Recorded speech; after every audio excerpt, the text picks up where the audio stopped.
Hello, Arkansas, and welcome to this week's edition of Arkansas Money Talk, brought to you by the team of Retire Path Wealth. I'm your host, Kristen Oakley, and I'm joined by the President of Wealth Management, Dale Colclasure, and co-founder, Mark Smalling. We've got a great show for you today. The title of today's episode is When Should You File for Your Social Security Benefits? If you've ever asked yourself that question, you're definitely going to want to stick with us to find out about some lesser known things and strategies that folks often aren't aware of to help make sure that you can optimize what you're entitled to.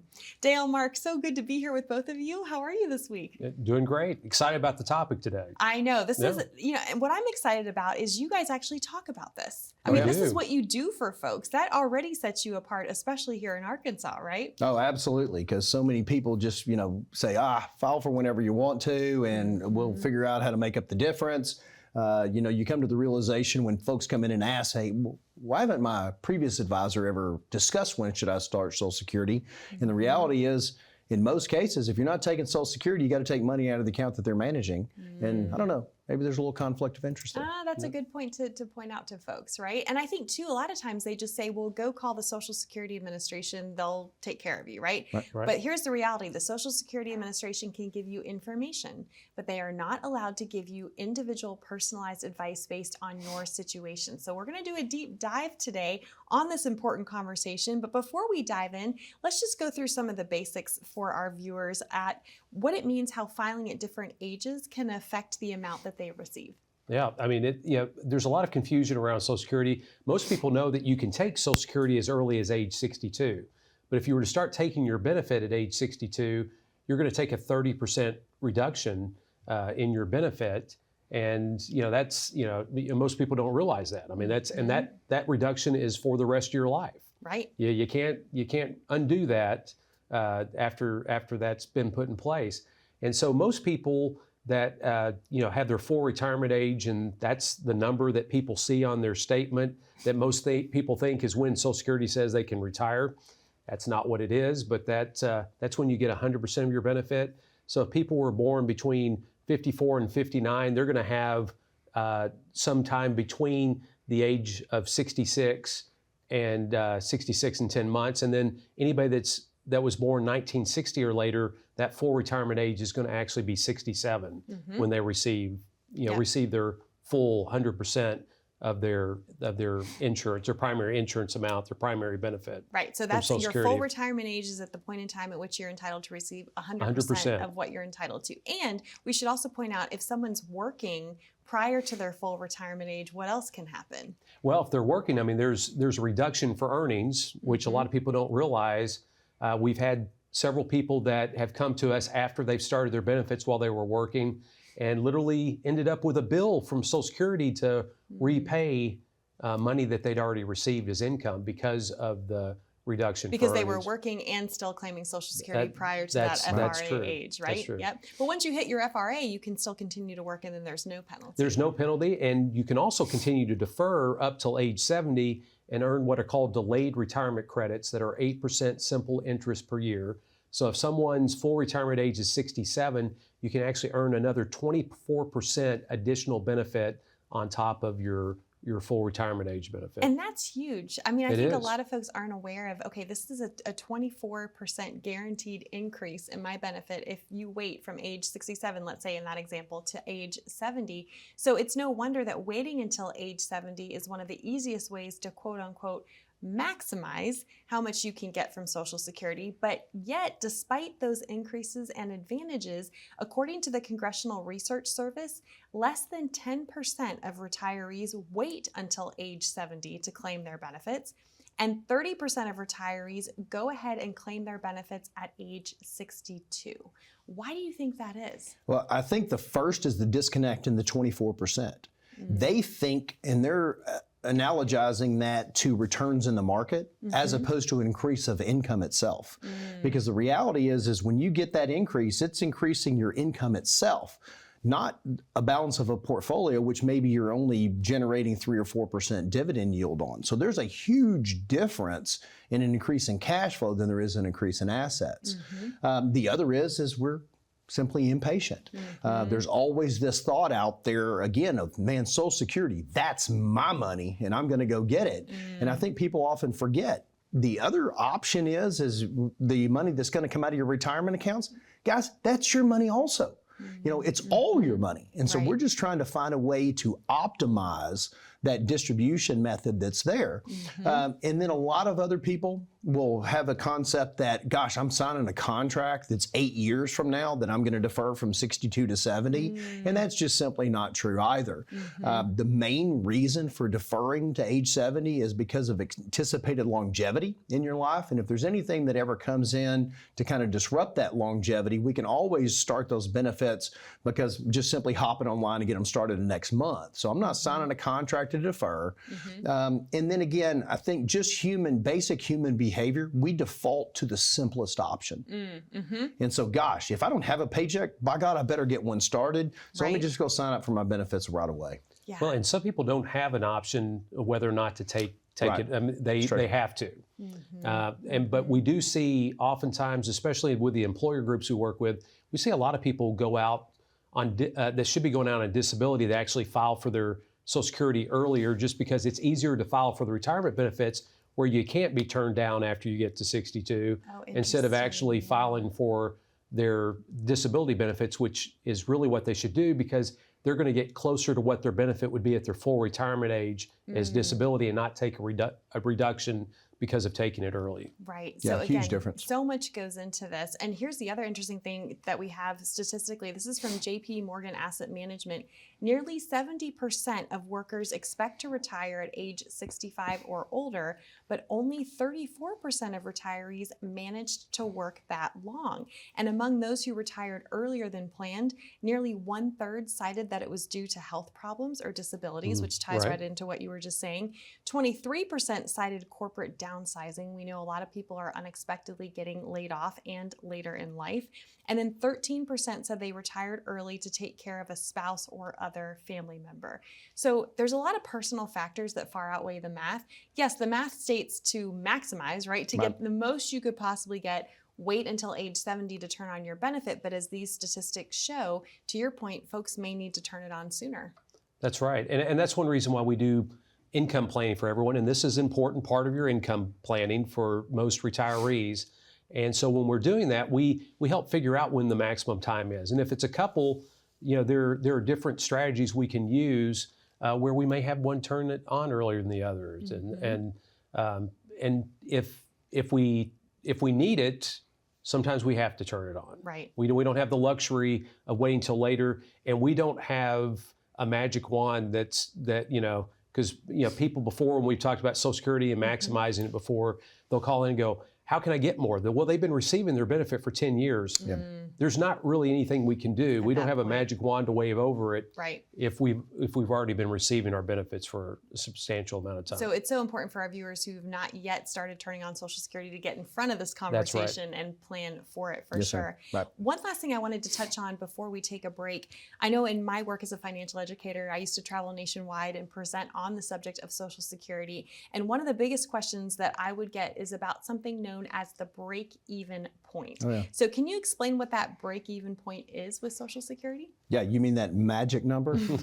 Right? Yeah, it's so funny because we get that statement all the time, and most people will come in and says, hey, I've already done the math. I think Mark's alluded to it in a number of other shows is, well, that's the simple math, not the algebra that goes into all of the other calculations. But kind of as a general rule, and again, not personal financial advice, guys, general rules. This is very general, it has to do with longevity, honestly. And that's just really basic, because not only is it just my longevity, but it's also, if I'm married, it's my spouse's longevity that I've got to take into consideration as well. But kind of the general rule is, if I don't expect to live past my early 70s, it may make a whole lot of sense to start my benefit as early as possible at age 62. But it's about 71, for that, or in 77 to 82 for the other numbers. So if I'm going to be basically expectations are to live past 77. Here's the other one, folks. We have it happen all the time in our office. People come in and says, hey, Dale, I know you've run this income plan out to age 92. I'm never going to get there. And then the wife reminds the gentleman, well, your mother's older than that today. Right. Yeah. And just remember, when our parents were born, their longevity was 5 to 6 years less than what ours is. Mm-hmm. And the honest statistics tell us today that if you're in a unique situation where you have someone that you're emotionally dependent with. Mm-hmm. So if married, we have a sibling that we're close to or a very close friend, we don't even actually have to be married.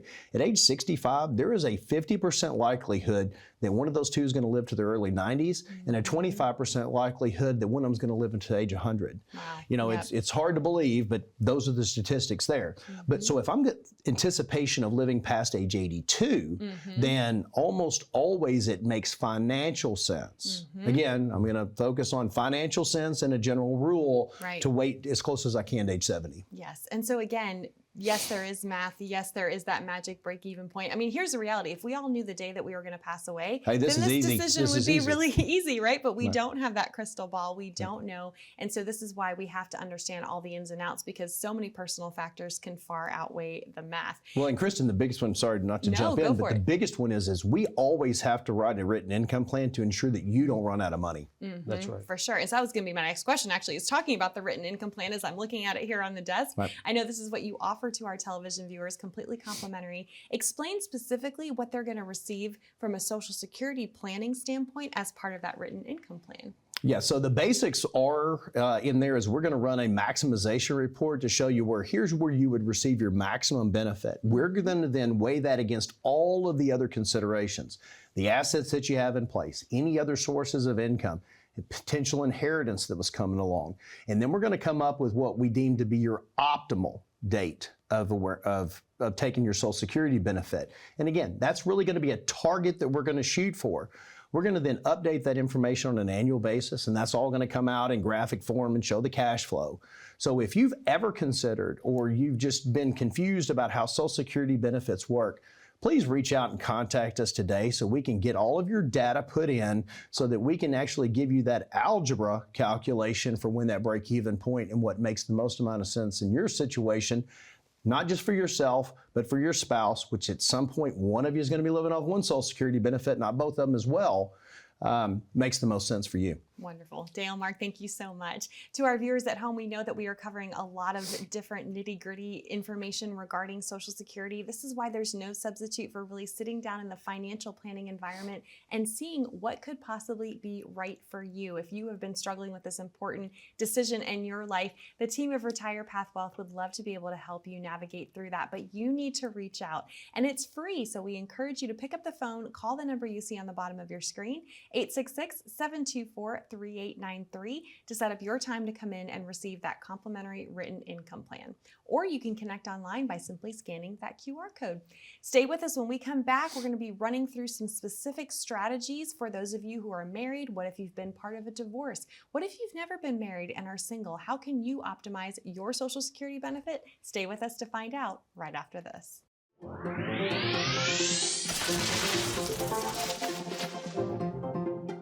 We're based in Little Rock, Arkansas. We're licensed literally in 37 states, though, so we can reach across the realm.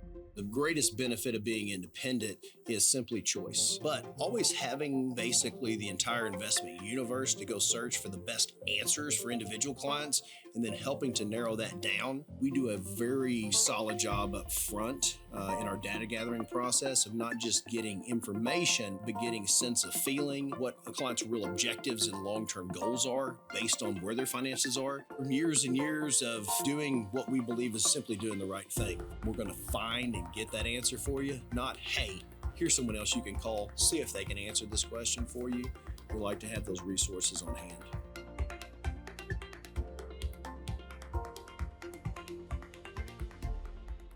Welcome back to Arkansas Money Talk. I'm Kristen Oakley here with both Dale and Mark from Retire Path Wealth, and we are discussing today the important question of when should you file for your Social Security benefit. If you're just tuning in and joining us, we covered a lot of basic information in that first segment. We're now going to get a little more specific. As we've said, there's a lot of personal factors that often far outweigh the math. when you're trying to determine how to optimize your Social Security benefit for yourself.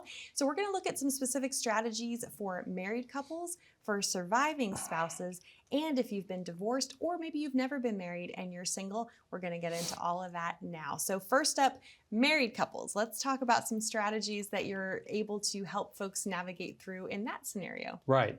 Well, with married couples, oftentimes, if they're thinking they want to go ahead and turn them on, sometimes when we run the planning, it does make sense to take the lower earning spouses benefits first and go ahead and turn those on and take distributions out of their retirement income plans that they have in order to kind of bridge the gap between that, and then turn the larger income earners' Social Security benefits on at a later date, whether that's at full retirement age or 70 or somewhere in between, just depending on what the numbers tell us. Right. And oftentimes that's what we'll do in those situations. So as Dell I think says, there's like 1,000 different ways of taking your Social Security if you look at all the different months and the combinations, especially when we're looking at couples. And so it's finding out when that sweet spot is in your particular situation. And sometimes it's determined by how much we have in other retirement income assets. Because we don't have dollars to pull from other places, we can't defer them as long as we might want to. Exactly. Now, if someone is in a position where they can delay it, why is that beneficial, and how can that help a married couple when one spouse passes away? Well, especially in that case that you mentioned, because now we're living on one benefit. And so the longer that larger benefit can be deferred, the greater the amount is. And then there's also the consideration that when the surviving spouse started their benefit, there may still also be some kind of a discount rate that's associated with that. So if the largest source of retirement income is going to come from Social Security, then guys, it makes total sense to maximize that as your greatest option. And so that's always the consideration, because the greatest challenge with that survivor option is trying to figure out when that spouse is going to pass away. Yes. Because we have to make some kind of an assumption there that everybody's going to live to the same age. But if we were to pass sooner, which is most commonly the outcome, we want to be able to maximize that benefit. And just to make it clear, if folks aren't aware, when one spouse passes away, you're going to lose one of those two Social Security checks. But to your point, you get to keep the higher of the two. Well, and that's Kristen, why you the have other to unusual, strategy, the other thing that most people don't think about as well is not only do I get to keep that large one, but now I'm down to a single taxpayer. Yes. And so my tax brackets now shrink as well. Yep. So I'm going to have one larger benefit, but it may be taxed more than it had been before, and I may have other distributions that I'm having to take as well. So it's not just still that simple. Yeah, for sure.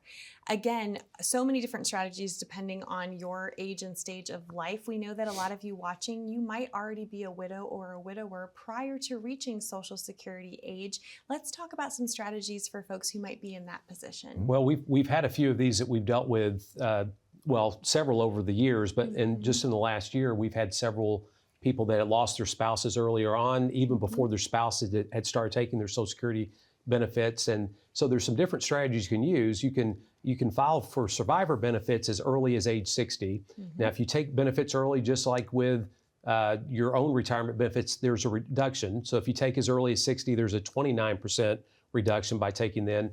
But if you have a surviving spouse that actually was a pretty large earner themselves, sometimes they can actually take the survivor benefits and defer their own benefits to a later date and actually switch over to that at some point. We just actually did one of those for a client of ours in the past few months. It's one of those strategies that can help maximize, have the dollars come in off of the surviving spouse and then switch over when their benefit actually gets to be larger at a later date. So that's I love that, because I think a lot of folks aren't aware of it. So essentially, if I'm hearing you correctly, what you're doing is you're allowing the survivor benefit to grow in the background, right? While you take your own benefit at 62 and then you switch to whichever one's higher, or vice versa. Well, vice versa. Right. Yeah, Okay. vice versa. You're actually taking the survivor benefit now and then switching to your own. To yours. Yeah. Okay. Yeah. Yep. And so that, in this case, I mean, it literally probably will mean, 6 figures more in the long run. Right. People are surprised to see how much difference it can actually make when you're showing, doing the least efficient option as far as Social Security goes, and really maximizing and optimizing their Social Security benefits. Exactly. And here's the thing too, are folks often surprised? Because I mean, the Social Security Administration doesn't chase you down and say, by the way, you're eligible for more if you do this strategy or do that, right? I mean, were folks even aware that that was available to them? Yeah, most people aren't. And in fact, in the couple of cases, we did have someone that had been trying to work through Social Security and was having really difficult time getting the benefits paid for the survivor benefit. So we do actually have a service that's outside of Retire Path, that if it's a more difficult situation, they're made up of retired Social Security employees that all have 20 plus years of experience. And so they can help navigate the more difficult situations. Right. Well, I know we have a lot more situations to get to, but this seems like a great opportunity just to remind you all that the team of Retire Path Wealth would love to be able to sit down with you and look at all these different factors in your life and see what would apply. What strategies could you potentially employ for yourself to optimize your Social Security benefit? The best way to find out is by scheduling your time to come in and receive your very own complimentary written income plan. 866-724-3893 is the number to call, or you're welcome to scan that QR code and that will get you connected as well. When we come back, we're going to be diving into some strategies specific to those of you who may have been through a divorce, or maybe you're single and you've never been married. And we're also going to shed some light on the recent Social Security Fairness Act and what that could mean for you. Stay with us.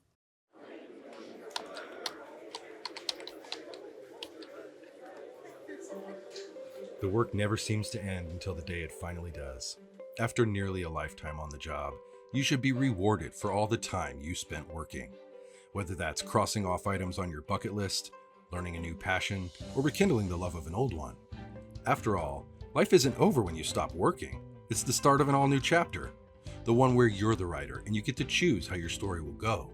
A way to achieve that is by having a clear financial plan to sustain your golden years. The biggest fear most retirees have is if they'll have enough money to maintain the lifestyle they've always enjoyed. Having a plan to help protect you against the curveballs life often throws will help to maintain your lifestyle. Call today to get your free written financial plan so you may live every day to the fullest and enjoy the retirement of your dreams.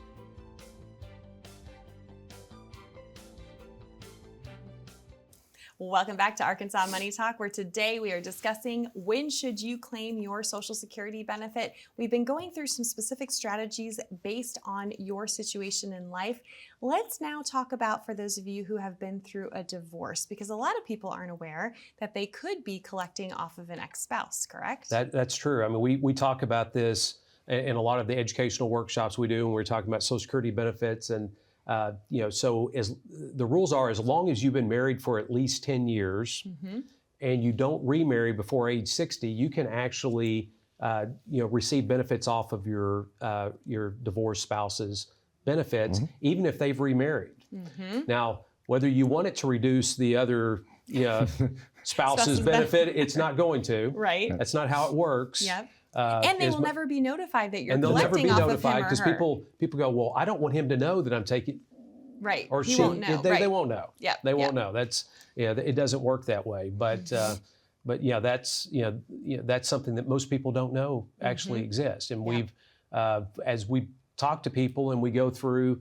And there's a reason why you're going to a Social Security site and you're applying for your benefits, why they ask about past spouses, because it is part of the application process, even when you're applying for your own retirement benefits. Right. And that could work if your ex-spouse is still alive or if your ex-spouse has already passed away. That's too, correct. Right? That's correct. Yeah. Either way, and they don't have to have started their benefits in order for you to receive spousal, unlike someone that's actually, if you're married to the spouse currently, they do have to actually started their benefits in order for you to receive spousal benefits. Right. My goodness. I feel like we could talk for hours on this subject. There's so much to get into. I do want to touch on folks who have never been married and divorce hasn't been part of their situation. They're single. That's the benefit they have to count on. Any special words of advice you would give to those folks? Well, no, just pay attention, because again, that's going to be a large portion of the guaranteed income that you have. I know there's a lot of concern out there as well, of gosh, well, what happens in 2036 when the trust fund runs out? Will it be there? Guys, the reality is we hear it 3 to 4 times a year. Our government runs out of money, but somehow at the stroke of midnight, they figure out how to pay for everything. Somehow I have to believe that anything that has the word entitlement benefit, and again, that's not intended to offend anyone that's out there, but there's not going to be some massive changes that occur. I don't believe there's political will out there to make those adjustments. But Social Security is going to be a large portion of what you're going to be able to live on over time. So if there's longevity in your family, deferral of a benefit can make a whole lot of sense. The other is anytime we have a change or we have a change in that longevity, we can start that benefit right away. All right. Well, I know we only have a couple of minutes left, but we have to touch on the Social Security Fairness Act because I know that this is affecting a lot of people here in Arkansas. Talk about that. Well, it was the Social Security Fairness Act was actually signed into law just January of this year, January of 2025, and it's for people that had, it removed the windfall elimination provision for people that were receiving benefits from the federal government and other uncovered services, and also from their surviving spouses. There used to be this calculation where they would reduce their benefits from Social Security that they paid into the system by the amounts they were receiving in their pensions from the federal government. And so it's eliminated those provisions, and it's actually gone back. So if people are already receiving the benefits at the beginning of 2024, it actually goes back to January of 2024, and you can actually get back pay for those benefits. Now, one of the downsides is Social Security is being pretty overwhelmed with all of this right now. What they're saying is it could take as much as a year to get caught up on all of this. So be patient. If you fall into this boat, you will eventually get your dollars. I don't know when, but you will eventually. And it is retroactive to the beginning of 2024 or whenever you started collecting benefits or the survivor benefits were being paid on that. So but this is a game changer for a lot of folks, and it's exciting news. And I know there's also the talk about maybe taxes going away on Social Security. That would be very exciting as well, right? We should find out soon. Right? Yeah. Awesome. Well, Dale, Mark, thank you so much. And again, so much goes into this. What parting words do you have to folks who are questioning, okay, when should I claim my benefit, and how can you all help me do that? Well, the first thing I'm going to say is stop wondering, okay? Reach out. Get us your data. Let us help you make those calculations so you no longer are wondering. Folks, I know there's a whole lot of upheaval going on right now. There's always volatility in the market. There's always political concerns that are out there. But the reality is when you know the answers, you're going to have a lot more confidence. So reach out and give us a ring. Wonderful. Thank you so much. Thank you so much for watching. We love you, Arkansas. We'll see you next time here on Arkansas Money Talk.